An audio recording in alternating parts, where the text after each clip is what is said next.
The Incredible Hulk has been widely regarded, even by himself, as the strongest there is, an unstoppable force of nature and an untamable rage monster that seemingly cannot be killed or beaten by any conventional means. A few weeks ago, we published a video detailing a theory that the Hulk has the ability to bring Bruce Banner back from the dead, and that when Bruce Banner dies, the Hulk could intervene and resurrect him. But this leaves up the question of whether or not the Hulk himself could be killed while in his Hulk form. In episode 3 of Marvel's What If series, we do see that the Hulk can in fact be killed, but we theorized that this was because he was killed while in his Hulk form, not killed as Bruce Banner. It seems as if the Hulk can revive Banner, but this doesn't work the other way around, and Banner cannot revive the Hulk should the Hulk ever truly die. Therefore, we wanted to not only analyze what exactly happened at the hands of Yellowjacket in What If, but theorize how to exactly one might feasibly be able to kill the Hulk in the Marvel Cinematic Universe. So stick with us today, watchers of the Marvel Multiverse, as we break down how exactly to kill the Green Goliath, known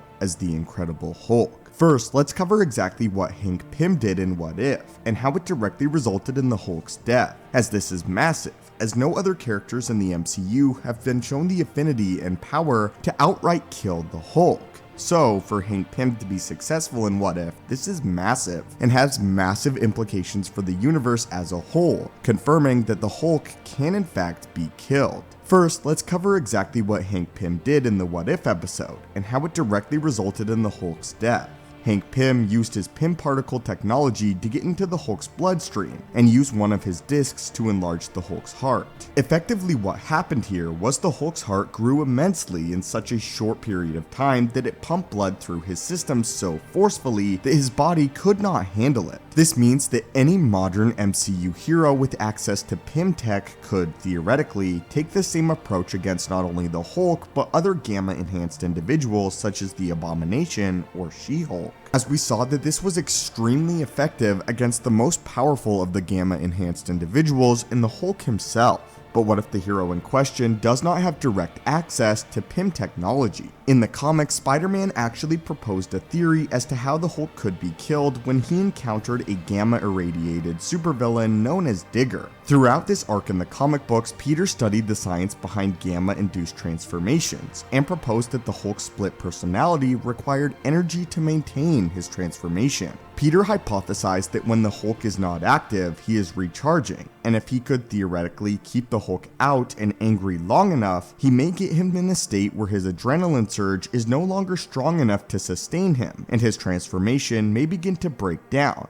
much like he did with Digger. This hypothesis has a few holes in it that we'll be covering before we dive into some of the other possibilities, however, though. The first hole with this theory is that the Hulk quite famously maintained control for over 2 years between the events of Age of Ultron and Thor Ragnarok in the MCU, and it stands to reason that this would be ample time for the Hulk's transformation to begin to break down. However, of course, it didn't. The argument could be made that the Hulk could theoretically sleep like a normal person and recharge this way, and only upon fighting too long does his transformation begin to break down. But the disparity between this and the comics and the MCU creates more questions than it does actual answers, so let's explore a few other options. In tandem with this idea, Peter thought about the idea of creating a chemical agent that suppresses the Hulk's ability to create adrenaline, thus cutting off his fuel supply and rapidly expediting the breakdown process of the Hulk. In the Old Man Logan storyline, Wolverine was able to ultimately kill the Beast from the inside at the climax of that story arc. The Hulk straight up eats Wolverine though, who regenerates in the Beast's stomach and claws his way out, killing the monster in the process. The MCU has not given us a clear look at the Hulk's healing factor, only minor hints and small details. But in the comics, the Hulk has an incredibly powerful healing factor that oftentimes rivals that of Wolverine or even Deadpool, something that is undertouched upon in the MCU. In the MCU, we see that Bruce Banner is still injured from snapping the Infinity Gauntlet, even so far as the post-credit scene of Shang-Chi. And though we don't know how soon after this takes place, it is enough time for Bruce to once again separate himself and the Hulk.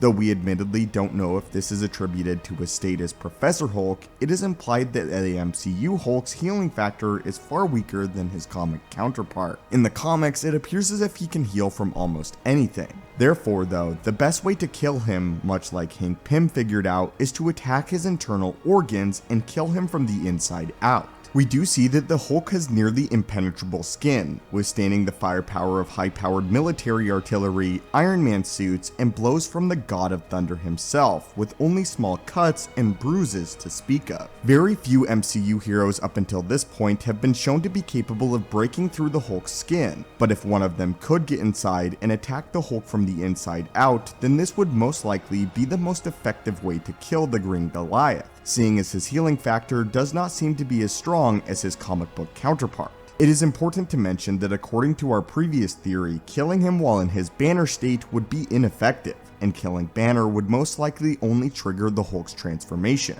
For a full breakdown of this theory, be sure to check out our video on how the Hulk cannot be killed, which understandably seems ironic given the content of this video, but we are human and we are constantly growing and learning, and in the process, things like this tend to happen. But anyway, my friends, what do you think of these ideas? Do you think any of these ideas would allow the MCU hero to kill the Hulk? And if not, do you have any ideas as to how the Hulk might actually be killed permanently? As we saw in What If, it is actually possible, something that was not hinted at previously in the Marvel Cinematic Universe, as the Hulk seems pretty invincible and pretty impenetrable. He can obviously lose a fight, but I don't think he ever comes really close to outright being killed in the events of the MCU. The worst we see is he gets knocked out. But now, what are your thoughts on this? And what are your thoughts on how the Hulk can actually be killed confirmed in the Marvel Cinematic Universe? And how Hank Pym went about doing it? Also, what are your thoughts on how the Hulk has actually been killed in the comics before, and Peter Parker's various theories on how to kill the Green Goliath? As always, my friends, hit that subscribe button to assemble and join our team, and have a great day.